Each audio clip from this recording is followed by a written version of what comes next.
J'ai entendu l'histoire d'un homme, je ne sais pas si elle est vraie, mais elle est assez particulière. Le dernier frère d'une famille, il avait un grand frère, et il a raconté que ses parents, dans l'enfance, ne l'aimaient pas beaucoup.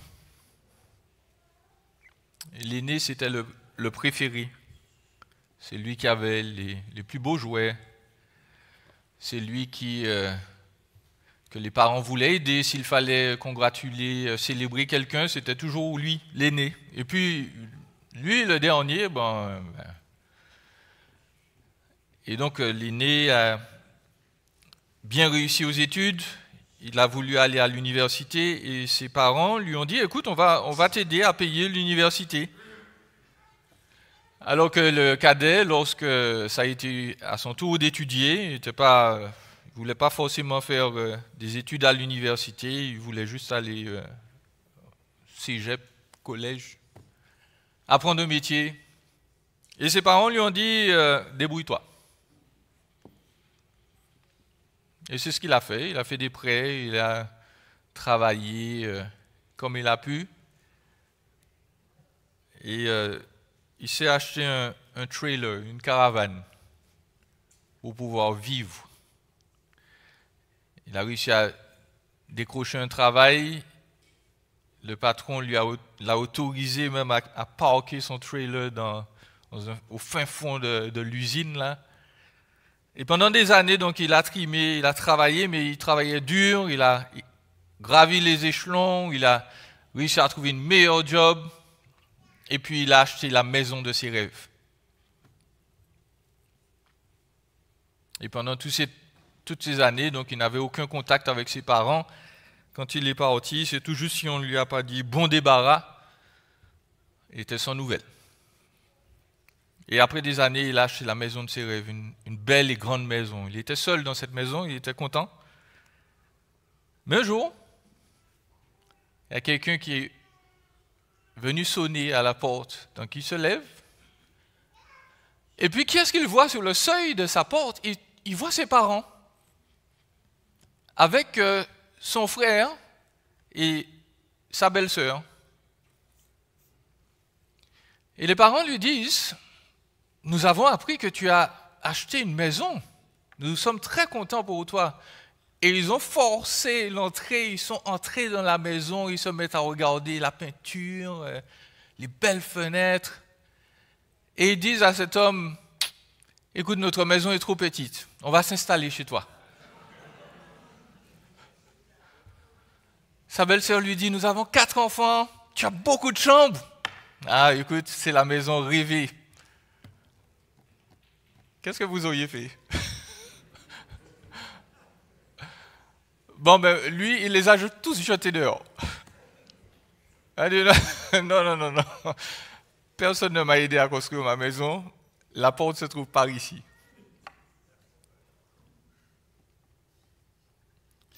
Et par rapport à tout ce que nous avons lu, peut-être que vous êtes en train de vous dire, bon, finalement, je pensais que ma famille était messed up, en désordre, mais quand je vois la famille de Jacob, je me dis, bon, c'est bon, on a de la marche. On a de la marche. Il y a rien qui marche dans la famille de Jacob, là. On arrive à lui, c'est le descendant d'Abraham, d'Isaac, de Jacob, et on voit chez lui le désordre. Et donc pour ce matin, on va essayer de voir la délivrance qu'il faut pour une famille, pour une descendance en désordre. Je suis obligé de vous faire remarquer pourquoi la famille de Jacob est une famille en désordre. On a déjà vu un peu, mais là je voudrais entrer dans les détails avec vous, très succinctement, très rapidement. On va voir deux choses, deux domaines où ça ne va pas. On va voir le désordre parental, le désordre chez les parents, et puis on va voir le désordre fraternel. Et puis dans notre application, on va voir pourquoi je parle de délivrance. Mais très rapidement, désordre parental. Nous savons que la famille de Jacob, c'est une famille dysfonctionnelle et bancale. Pourquoi? Parce que Jacob, il a 4 épouses. Même si c'était toléré dans la culture, le texte biblique nous dit que ce genre de situation ne va jamais aider les individus à grandir de manière stable. Claude François, il y a 2 semaines, nous a exposé le chapitre 32, la rivalité amoureuse qu'il y a entre Léa et Rachel, les 2 épouses principales, à cause de l'amour qu'elles ont tous les deux visiblement pour Jacob, et qui, hélas, n'est pas réciproque. Parce que Jacob préfère Rachel, il est tombé amoureux d'elle, c'était l'amour, c'était le coup de foudre, il est tombé en amour avec elle dès qu'il l'a vue, et il a été trompé par son futur beau-père qui lui a dit « Oui, écoute, tu peux épouser Rachel », alors que dans cette culture-là, il était obligatoire d'épouser l'aîné avant la cadette. On n'a jamais dit ça à Jacob et il s'est vu tromper. Il était amoureux de Rachel. On lui impose une autre épouse qui s'appelle Léa. Léa n'est pas aimée. Et Léa va tout faire pour obtenir l'amour de Jacob. Elle va le faire de la manière la plus simple à l'époque. Il n'était pas simplement le fait d'avoir des relations sexuelles, mais surtout d'avoir des enfants. Et le plus d'enfants possible. Léa n'est pas aimée et pourtant, elle a au moins 5 enfants alors que Rachel n'en a pas. Et elle va se livrer à une compétition là pour obtenir l'affection de Jacob qui, notons-le, ne la mérite pas. Mais bref, on a déjà ce premier désordre parental, donc la rivalité amoureuse entre épouses. Ensuite, et François y a fait allusion ce matin, on ne l'a pas lu, mais nous devons noter qu'en tant que père, Jacob ne fait pas du bon travail, il ne fait pas une bonne job du tout. Jacob a une fille qui s'appelle Dina, c'est la fille de Léa, elle n'est pas appréciée, ni Léa ni Dina. Je le sais à cause de sa réaction. Vous pourrez le relire au chapitre 34 chez vous, mais Dina est allée voir les filles de la ville voisine. Ils sont campés à Sichem. Je rappelle que Jacob, c'est un nomade, il vit dans des tentes. Il s'est installé à côté d'une ville qui s'appelle Sichem.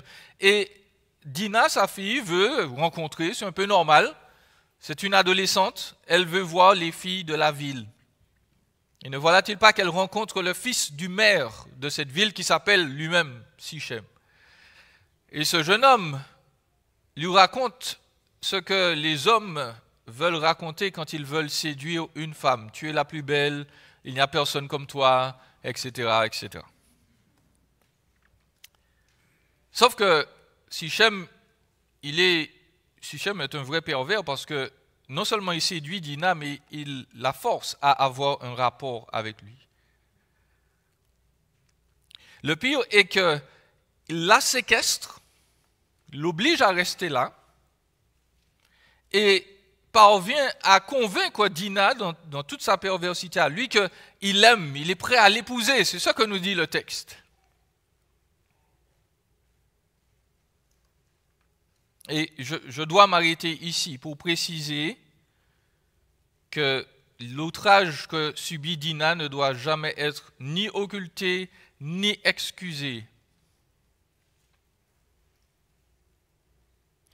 Nous devons nous lamenter sur ce genre de situation et préciser la chose suivante. Une femme ne doit jamais être blâmée dans ces circonstances. Aucune femme ne mérite un abus. Même si elle n'était pas bien habillée, même si elle avait une attitude provocatrice, même si elle avait trop bu et trop fumé, il n'y a aucune excuse pour un abuseur. Absolument aucune.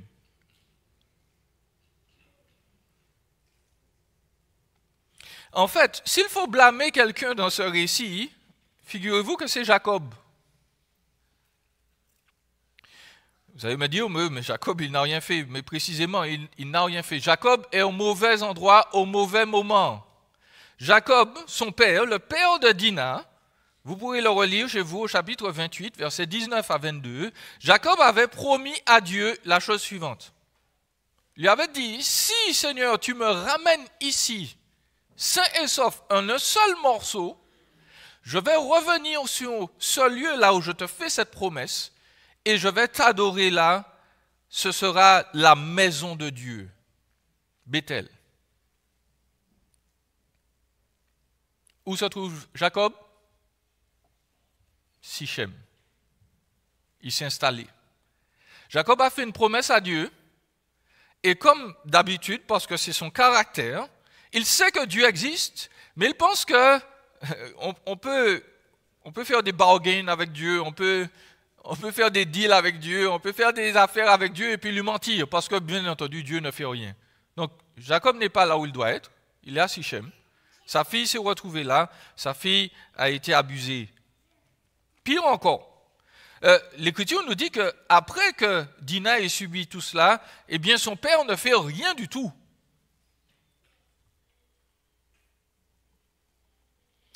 Et on peut se dire qu'il a une excuse. Il est tout seul, il a un petit nombre d'hommes, il est à côté d'une ville entière. On pourrait le tuer. Mais Jacob ne demande même pas des nouvelles de sa fille. Parce que Sichem vient le voir avec cette demande, il lui dit, écoute, j'ai envie d'épouser ta fille, alors que les frères savent qu'elle a été violentée. Donc Jacob le sait aussi, il ne dit rien. Et donc ses fils vont prendre la chose en main, on va y revenir. Mais qu'est-ce qu'ils vont faire les fils? Ils vont simplement décider de venger leur sœur et de la manière la plus exagérée possible. Ils vont massacrer tous les hommes de la ville. C'est pas bon, c'est pas la chose à faire. Mais bref, écoutez bien la réaction de Jacob lorsqu'il parle à ses fils, lorsqu'ils découvrent qu'ils ont fait ça. Écoutez le mot ou les expressions qui reviennent le plus souvent. Alors Jacob dit à Siméon et à Lévi, vous me causez du souci en me rendant odieux aux habitants du pays, aux Cananéens, aux Phérésiens. Je n'ai, moi, qu'un petit nombre d'hommes. Ils se rassembleront contre moi, ils me frapperont, et je serai détruit avec ma famille. 8 fois. Il parle de lui. Dina est mentionné 0 fois. Jacob, pardonnez-moi du terme, c'est un père épouvantable. Mais il nous faut avancer. Jacob fait en plus preuve de favoritisme. Nous l'avons lu dans Genèse 37. Il fait clairement des préférences entre Joseph et ses frères, ce qui va provoquer une jalousie mortelle contre Joseph. L'Écriture nous dit qu'il a fait à Joseph une tunique spéciale. Certaines versions, la nôtre même, traduisent multicolore. L'hébreu est plus court que ça. L'hébreu semble évoquer plutôt une tunique à longue manche. Pourquoi je le mentionne? Parce que les manteaux longs étaient réservés aux personnages importants qui ne faisaient pas de lourds travaux. Autrement dit, les frères de Joseph qui sont plus âgés, on nous dit qu'ils sont bergers, ils sont dehors, dans le chaud, dans le froid, en train de surveiller des moutons, ce qui est une tâche très ingrate. Je ne sais pas si vous avez remarqué, mais les moutons sont parmi les plus intelligents du règne animal. Et s'il y a un problème à se trouver, le mouton va le trouver. Ils sont très intelligents pour ça. Les frères sont en train de travailler dur. Joseph, il a son manteau Gucci à la maison, au frais. Et pire que ça, en fait. Pire que juste avoir un manteau qui signifie qu'on ne fait pas de lourds travaux. Le manteau qu'il reçoit, il signifie autorité et faveur. Autorité et faveur. Joseph, c'est l'avant-dernier fils de Jacob. C'est donc l'un des derniers, mais le père dit à tous ses enfants, celui qui a autorité parmi mes fils, c'est Joseph. Celui qui a autorité dans les temps anciens, normalement, c'est l'aîné, c'est Ruben. Mais là, Jacob dit non. L'aîné de la famille, à mes yeux, c'est Joseph. C'est pour ça que ses frères le détestent. Donc, chers amis, Jacob n'était pas un mari formidable. Il n'aurait jamais gagné le prix de père de l'année. Et il faut noter en plus que parmi ses enfants, ça n'allait pas mieux. Nous devons parler du désordre fraternel. Désordre fraternel. À cause de la préférence éhontée de Jacob pour Joseph, ses enfants sont profondément meurtris. Ça, il faut le comprendre. Les enfants de Jacob, voient qu'ils sont totalement rejetés. À aucun moment, leur père, visiblement, ne leur a dit « Écoute, je t'aime, j'ai confiance en toi, vas-y ». Par contre, il a dit ça à Joseph. Il dit à ses autres fils, Joseph, c'est votre aîné, alors que c'est le petit dernier. Et visiblement, cela a un impact profond sur leurs relations, sur leurs agissements. Et bien entendu, ce n'est jamais une excuse pour mal agir. Encore une fois, ce n'est pas parce que nous subissons des injustices que nous avons le droit de faire nous-mêmes l'injustice. Mais nous devons constater les conséquences du rejet du Père sur ses enfants. Je veux revenir sur l'épisode de Dina. Donc, au chapitre 34, vous le relirez chez vous, Dina, la sœur de Ruben, Siméon, Lévi, Juda, elle a été violentée. Et ce n'est pas Jacob qui prend sa défense, c'est ses frères qui interviennent. Sauf que ils vont chercher à se venger, mais ils vont utiliser le paravent de la religion pour le faire. Ils vont expliquer à Sichem, le pervers, écoute, ok, tu veux épouser notre sœur, mais ça ne se fait pas comme ça. Parce que nous sommes différents, nous sommes juifs.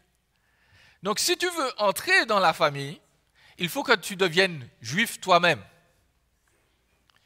Et donc, tous les hommes de la ville devront vous faire chop-chop. Si vous ne savez pas ce que c'est, tant pis pour vous.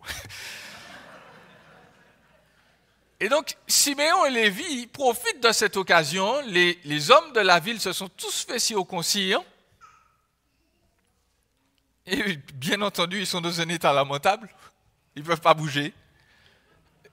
Et ils profitent de ça. Pendant que tous les hommes sont alités et couchés à cause de leur opération chirurgicale, eh bien, Siméon et Lévi prennent leur couteau et ils égorgent tout le monde. Tous les hommes. Et ils prennent les femmes et les enfants en esclavage. Et Jacob leur dit, mais ce que vous faites, ce n'est pas bien. Vous allez vous peigner une cible là sur votre dos et sur mon dos en particulier. Il a dit par rapport aux habitants du pays. Et leur réponse, c'est, on ne doit pas traiter notre sœur en prostituée. Ce qui est vrai, on ne devrait pas le faire. Mais on ne peut pas devenir des tueurs en série pour venger notre sœur. Ils ont massacré toute une ville. Ils ont pris des gens en esclaves parce qu'ils voulaient honorer leur sœur. Leur réaction est brutale. Pas bon. Ce sont des hommes violents.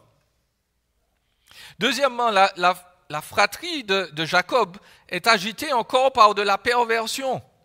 Au chapitre 35, vous pourrez le lire dans ces deux versets 21 et 22, l'aîné, Ruben, le fils de Jacob, a décidé de coucher avec l'une de ses belles-mères. C'est atroce. Ruben décide de coucher avec l'une des femmes de son père, la servante de Rachel, la préférée. Le geste est odieux en lui-même, c'est malsain, c'est pas bon, c'est tordu, mais le geste a une signification. Ruben est en train de dire, moi, je veux être le chef de famille. C'est pas toi le chef de famille, c'est moi. Il le fait par un acte pervers et débridé.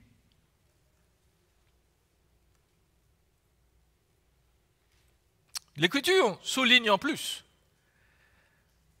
la jalousie qui atteint tous les autres frères. Nous l'avons lu au chapitre 37, les frères de Joseph sont tous jaloux de lui. Ils manquent de le tuer, ils le vendent en esclave.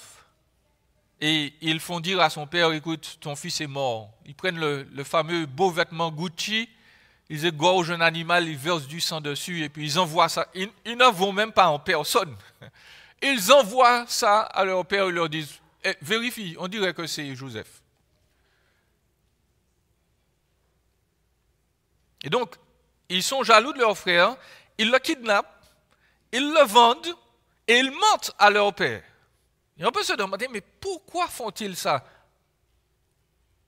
Eh bien, tout simplement parce qu'ils veulent, encore une fois, obtenir l'affection de leur père. Et comme le père ne les aime pas, ils se disent, si on supprime l'objet de son amour, il sera obligé de rediriger son affection vers quelqu'un d'autre, et ce quelqu'un d'autre, ce sera nous.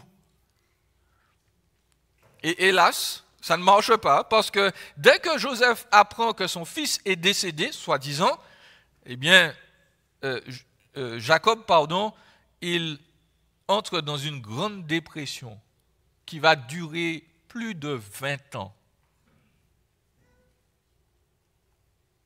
Joseph avait 17 ans environ quand il est parti en esclave en Égypte. Jacob va le retrouver, il a passé 30 ans.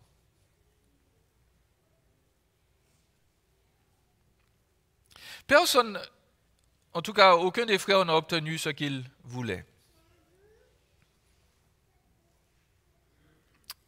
Une famille en désordre. Nous devons nous dire, oui, mais Jean-Élie, il faut nous donner un peu d'espérance quand même, qu'il n'y a pas... Allons parler de Joseph. Joseph, on se dit, quand on voit Joseph le pauvre, ses frères le détestent, bon, on peut comprendre son attitude, l'attitude des frères n'est pas bonne, mais Joseph, il était gentil. C'était un petit gars tellement intéressant. Eh bien non. Je suis désolé, mais Joseph n'est pas un personnage intéressant non plus. L'Écriture nous dit que Joseph, c'était un petit rapporteur. Joseph était un snitch. Vous allez me dire, mais Jean-Louis, où est-ce que tu as appris ça? François nous l'a lu tout à l'heure. Joseph rapportait à son père les mauvais agissements, les mauvais propos de ses frères. Et certains commentateurs pensent que Joseph, en fait, il dénonçait juste l'injustice. Il disait à son père, écoute, mes frères, ils n'agissent pas bien. Ils ne devraient pas faire ça. Mais non, ce n'est pas ce qu'il faisait, mes amis. Parce que ce mot-là, il rapportait à son père leurs mauvais propos. L'expression ou ce mot-là, ce verbe-là est utilisé 3 fois seulement dans l'Ancien Testament. Il est utilisé ici, dans Genèse 37, verset 3. Il est utilisé dans Nombre 13, verset 32. Lorsque Israël devait entrer dans le pays promis, vous vous rappelez, Moïse a envoyé combien d'espions? 12. Il a envoyé 12 espions pour voir si le pays était aussi beau que prévu. Quand les 12 sont revenus, il y en a 10 sur les 12 qui ont dit oui, pays magnifique, mais on va se faire bouffer tout couille. Parce qu'il y a des géants, parce qu'il y a des obstacles. Dieu nous a menti. On va tous mourir. Mauvais rapport. Le rapport n'est pas bon. La dernière fois qu'on emploie ce terme-là dans l'Ancien Testament, c'est dans Proverbe 10, 18. Et Proverbe 10, 18 nous dit, celui qui répand la calomnie est un insensé. Le mot calomnie, là, c'est le même mot que rapport. En fait, Joseph, il rapportait pas seulement les mauvais propos, il embellissait la chose. Il dit à son père, ah, tu sais, j'ai entendu Ruben dire à son frère qu'il était un tout. Alors que Ruben n'avait peut-être pas fait la chose. Non, Joseph, c'est un petit rapporteur. C'est le snitch de service, le rat. Et puis en plus, il faut noter que Joseph, et là je suis très charitable, Joseph manquait de sagesse. Parce que Joseph est très intelligent. C'est pas un enfant là. Quand vous lisez tout ça, le chapitre 37, c'est pas un enfant. Hein. Il a près de 17 ans. C'est un adolescent. Et Joseph n'est pas bête. Il sait ce qui se passe dans sa famille. Il sait que ses frères ne l'aiment pas beaucoup. En fait, au verset 4, on nous l'a dit. Ses frères virent que leur père l'aimait plus que tous. Ils le prirent en haine. Ils ne pouvaient lui parler avec amitié. Joseph savait que ses frères étaient remplis de rancœur, de haine. Il savait qu'il y avait un problème. Il savait qu'il avait reçu un beau vêtement. Pourtant, quand il reçoit ses fameux rêves, quelle est la première chose qu'il fait? Il dit à ses frères, « Hey, vous savez de quoi j'ai rêvé? J'ai rêvé que vous allez vous prosterner à mes pieds. »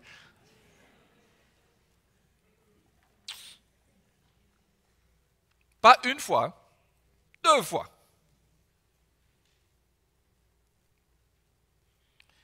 Je suis charitable. Il manque de sagesse. Au minimum, il aurait dû réfléchir et se dire, bon, la situation est déjà tendue, mon ami, calme le jeu, calme les choses. Mais non, il dit à ses frères, vous là, vous allez finir comme les esclaves. Bien entendu, ça ne justifie nullement la conduite honteuse de ses frères, qui l'ont vendu en esclave, qui voulaient le tuer au départ. Ça, c'est pas normal, c'est pas légitime. Mais nous devons noter que Joseph ne les a pas aidés. Allez, essayons de trouver un peu plus d'espérance. Abordons le dernier frère avant notre application. Judas. Judas, c'est le 4e fils de Jacob. Son nom même signifie que Dieu soit loué. C'est un beau prénom, ça. En fait, Léa, c'est la seule femme parmi les femmes de Jacob qui mentionne le nom de Dieu, qui semble se tourner vers Dieu, même dans sa rivalité tordue avec sa sœur Rachel. Donc, elle a 4 fils, Léa, et le 4e s'appelle Judas. Et Judas est l'un des mal-aimés de sa famille.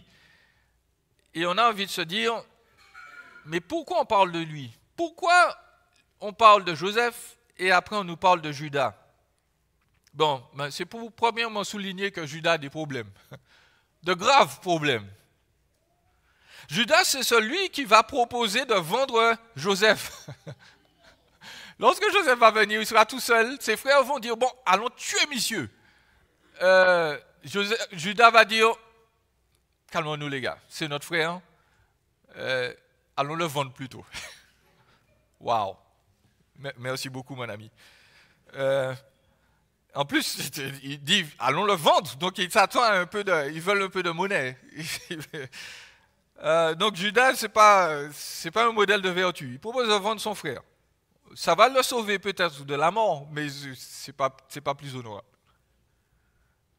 Deuxièmement, l'Écriture nous dit, vous l'avez lu dans le chapitre 38, que soit par dépit, soit à cause du manque d'amour de son père, Judas va faire cavalier seul, il va s'éloigner de sa famille, il va s'éloigner de ses frères. Et dans un sens, on peut ne pas lui en vouloir, on peut se dire, bon, au vu de qui est ton père, au vu de qui sont tes frères, ouf, tu as envie de prendre un peu d'oxygène, on te comprend. Sauf que Judas s'éloigne des seules personnes qui connaissent Dieu, un tout petit peu.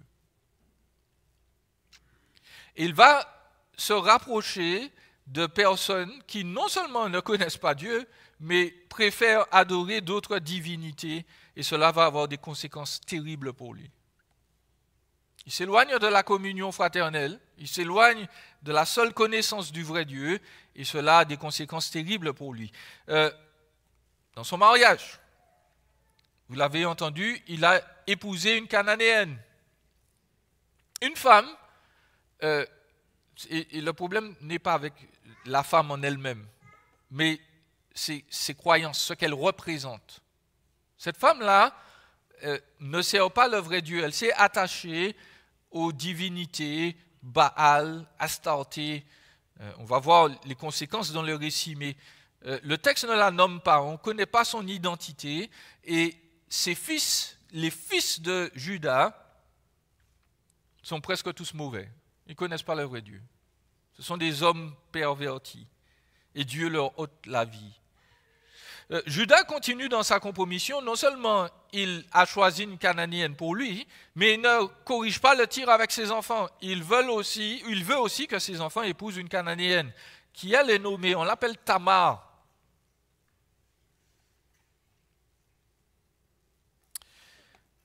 Problème grave, il choisit quelqu'un qui n'aime pas Dieu, pour ses enfants aussi.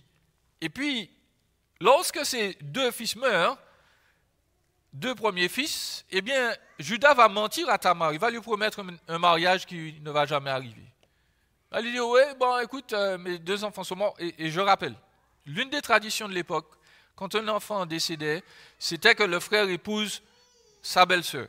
Pourquoi? Parce que l'idée était que, rappelez-vous, les gens mouraient très facilement à cette époque. Et l'idée était que les descendances ou le nom de la personne ne disparaissent pas totalement de la mémoire. Donc on demandait au frère suivant d'épouser sa belle-sœur et d'avoir un enfant, un garçon en particulier, qui porterait le nom de son frère décédé ou de son père décédé, supposément. Juda veut respecter cette coutume. Il l'a fait une première fois avec Er, une deuxième fois avec Onan, qui lui ne veut pas respecter cette coutume, ça ne l'intéresse pas. Il se moque de la descendance de son premier frère. Et Juda, quand il voit que ses deux premiers enfants sont morts, il fait ce que certains hommes font typiquement. Il se dit, c'est la femme que tu m'as donnée. Le problème n'est pas avec ses fils, qui sont mauvais. Le problème, c'est Tamar. Tamar porte la malchance, la poisse. C'est Tamar elle a eu deux maris, les deux maris sont morts bizarrement. C'est elle qui a un problème. Donc Juda dit, bon, j'ai un troisième fils là, je le garde au chaud. Et puis il dit à Tamar, ouais, il va plus tard. Sauf que non. Donc Juda, c'est une catastrophe ambulante aussi. Il ment à Tamar. L'Écriture nous dit que Juda perd son épouse. Et l'une des manières de se réconforter de la perte de son épouse, chers amis, c'est d'aller voir une prostituée. Mais quel homme formidable! Il ne va pas voir une prostituée, il va voir une prostituée sacrée. Donc c'est une femme qui a déjà des problèmes dans sa vie en général, mais c'est une femme en plus qui a voué sa vie à adorer des divinités païennes. Et donc dans cette culture-là, l'une des idées était qu'il y avait des femmes réservées à la prostitution et à chaque fois qu'on allait vers ces femmes-là, les dieux regardaient ce qui se passait et ils avaient envie de faire la même chose. Parce que c'est les dieux qui donnaient la pluie. Donc on disait à Baal, écoute, il faut que tu aies des rapports avec Astarté, ta femme, pour que nous soyons bénis. Notez le raisonnement pervers. Mais bref, Juda a versé dans cette même culture-là. Il se dit, bon, il n'y a pas de problème. Ma femme est morte, plus personne ne me regarde, je peux avoir des relations sexuelles avec qui je veux. Et puis, je termine avec les problèmes. Je n'ai pas lu la fin de l'histoire, mais Juda a eu rapport avec sa belle-fille. Parce que Tamar s'est déguisée, elle s'est dit, moi je veux un enfant, je veux obéir à cette tradition. Et finalement, Juda va coucher avec sa belle-fille et obtenir des enfants d'elle. Et quand Juda va l'apprendre, il va dire, oui, mais comment ça se fait que Tamar ait eu des enfants? Parce qu'elle s'était déguisée. Eh bien, Tamar va lui dire, oui, mais les enfants sont de toi, mon ami. Et Juda, il voulait faire le juste. Il dit, écoutez, Tamar devrait être brûlée parce qu'elle s'est prostituée. Et la femme qui s'est prostituée lui dit, oui, mais avec qui je me suis prostituée? Avec toi, mon ami. Et Juda est obligé de conclure, Ok? Elle est plus juste que moi. C'est ce qu'elle dit. Parce que moi, je n'ai pas obéi aux traditions. Alors, je suis vraiment désolé, j'aurais bien aimé vous trouver un texte un peu plus clean ce matin. Hein. Mais voilà, la parole de Dieu, de temps en temps, elle nous envoie des trucs. Et pour conclure, quand on voit ce genre de famille-là, on s'est dit, mais qu'est-ce que c'est que cette histoire? C'est quoi ça? Eh bien, j'ai envie de vous dire, ça c'est nous. Ça, c'est l'humanité. Derrière les portes closes, on ne sait pas ce qui se passe. Et souvent, il ne se passe pas de belles choses. D'où 3 avertissements rapides. Veillons sur nos familles. Ou 2 avertissements. Veillons sur nos familles tout court.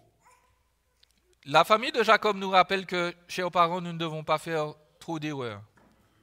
Et que les conséquences de nos erreurs, parfois, peuvent être très grandes. Je sais qu'en tant que parents, on aura toujours des affinités avec un ou 2 de nos enfants. Si nos enfants aiment le sport, aiment être dehors, camping, la pêche, la chasse, etc., et que nous aimons la chasse, le camping, avec qui on va passer plus de temps? Eh bien non, précisément, non. On ne doit pas passer plus de temps avec l'enfant qui aime la chasse et le camping. Parce que notre rôle en tant que parents, c'est d'aimer tous nos enfants. Et oui, on a des affinités avec certains, mais nous devons aimer tous nos enfants et les aimer selon ce qu'ils sont. Donc oui, il y a un enfant qui va préférer ça, mais il y a un autre enfant qui va aimer lire à fond. Et parfois, nous ne serons pas de grands lecteurs. Mais ce n'est pas grave, il faut l'aimer. Inscrivons-le à la bibliothèque. Achetons-lui les meilleurs livres. Soyons là avec lui, même si on n'aime pas ça, parce que l'Écriture nous rappelle que nous devons être de bons parents, des parents justes, équitables, qui ne privilégient pas un enfant par rapport à un autre. L'Écriture nous rappelle que nous devons préserver nos familles, à nous qui sommes parfois des frères et sœurs, et nous devons apprendre à aimer parfois ce qui est moins aimable chez nos frères et sœurs. Nous devons chercher à calmer le jeu. Lorsqu'il y a des tensions, nous devons apprendre à estimer l'autre, même si il est difficile de l'apprécier. Parce que Jésus fait la même chose avec sa famille. Nous devons aussi veiller sur notre famille, l'Église. Et je sais que vous l'avez remarqué, je l'ai déjà dit, le Québec, c'est l'endroit le plus proche du paradis sur terre. Et notre assemblée est très proche de la perfection. Vous le savez. Vous le savez. On ne s'appelle pas saint un tel parce qu'on a un peu de gêne et de maîtrise. Voilà. Mais tôt ou tard, nous savons que nos frères et nos sœurs en Jésus vont nous décevoir. Tôt ou tard, on va se trouver dans des situations où on s'attendait que l'autre nous dise ou agisse mieux envers nous. Et ça ne va pas arriver. Et puis si on est très honnête, il y a des situations où nous aurions dû être des gens bénissants, encourageants, et puis on n'a pas été. Et notre première constatation, c'est que c'est inévitable. C'est inévitable sur terre. Et le manque de sagesse de Joseph ne doit pas nous caractériser. Est-ce qu'on a appris à distinguer les humeurs, les sentiments des autres?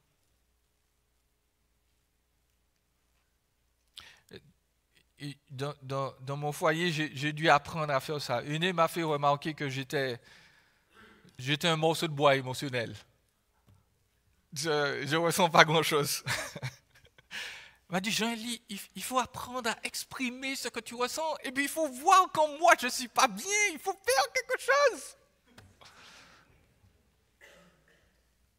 Celle qui m'a tout appris. Elle m'a dit, voilà, quand je suis comme ça, il faut se mettre à côté de moi et puis me tenir la main et me dire... Elle est bien, ma femme, elle est patiente. Ça fait 20 ans qu'elle patiente. Parce que je n'y arrive pas bien. Je vous ai dit, je suis un morceau de bois émotionnel. Émotionnellement, ça. Mais voilà, je dois le faire. Parce qu'elle, elle n'est pas un morceau de bois émotionnel. Elle vit, elle ressent des choses. Elle veut les communiquer avec moi. En tant que frère et sœur, on doit faire exactement le même travail. Nous ne venons pas pour recevoir quelque chose de Dieu quand on vient ici.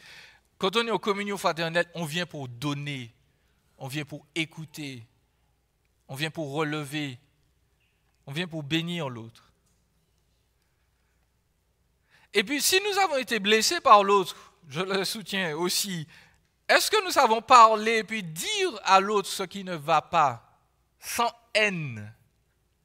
Les frères de Joseph n'ont pas été capables de le faire. Ils savaient que leur père les détestait. L'Écriture ne nous a jamais dit qu'ils ont eu une discussion posée avec leur père pour leur dire « Écoute papa, ça ne va pas ». Ils n'ont jamais eu de discussion tranquille avec Joseph pour lui dire « Écoute, tu vois, il y a des choses qui ne vont pas bien dans la famille. Calmons les choses. » Si nous sommes blessés, nous devons apprendre à parler et à parler avec amour, avec respect et dire à l'autre « Tu sais, à telle opportunité, tu as dit quelque chose là, ça m'a vraiment fait mal. C'est venu me chercher et pas de la bonne manière. » Il me faut terminer. Il nous faut parler quand même de la chose qui est bonne dans ce récit.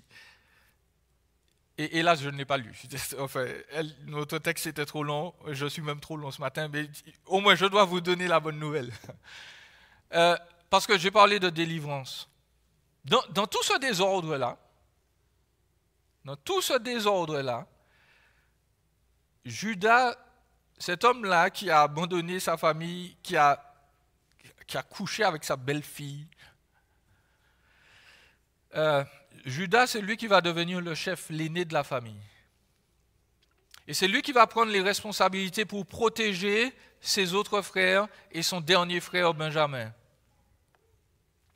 Judas, avec les enfants qu'il a eus de Tamar, va devenir la plus grande tribu d'Israël. Ils auront le plus grand nombre de juifs d'Israélites parmi les tribus. Et puis surtout, Judas et Tamar sont devenus les ancêtres de Jésus. Et ça doit nous parler. Parce que finalement, nous devons noter que notre Dieu est capable de prendre les situations les plus laides, les plus dégoûtantes, et les transformer en quelque chose de beau, de propre, d'extraordinaire. De cette famille-là pourrie, la bancale, Dieu va faire ressortir les personnes qui vont donner naissance à son fils. De sorte que rien ne peut empêcher Dieu non seulement de se glorifier, mais de nous sauver, de nous délivrer de nos erreurs, de nos crasses. Ni les défaillances de nos pères, de nos mères, ni nos inconsistances en tant qu'enfants, ni la méchanceté des hommes, ni les mensonges, aucune faute ne peut empêcher Dieu de nous changer ce matin et de nous faire vivre une vie différente. Quelles que soient les blessures de ton passé, Dieu veut te restaurer, te guérir, te transformer. Et la chose qu'il te propose de faire, c'est simplement de croire que ce Jésus-là, qui vient de cette lignée d'une famille bancale, il est venu porter toute ton indignité, toutes tes souffrances, il est venu subir la colère de Dieu pour que toi, tu sois libéré si tu lui fais confiance. Tu n'as rien à payer, tu n'as pas de calvaire, de pèlerinage à faire, tu dois croire.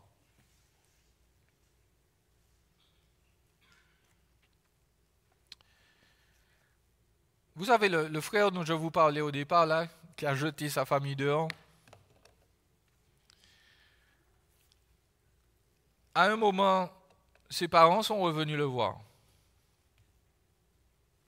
Et ils lui ont dit, on a eu tort.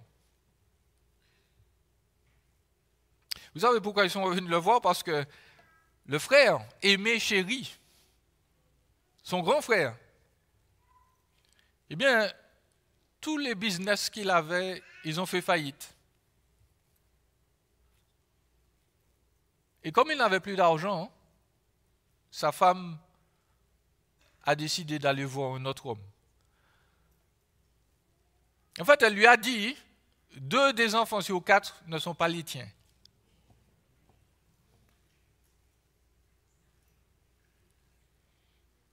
Et le grand frère, il en a parlé à son petit frère, et son petit frère lui a dit, viens, je t'accueille. Je te mets dans mon trailer.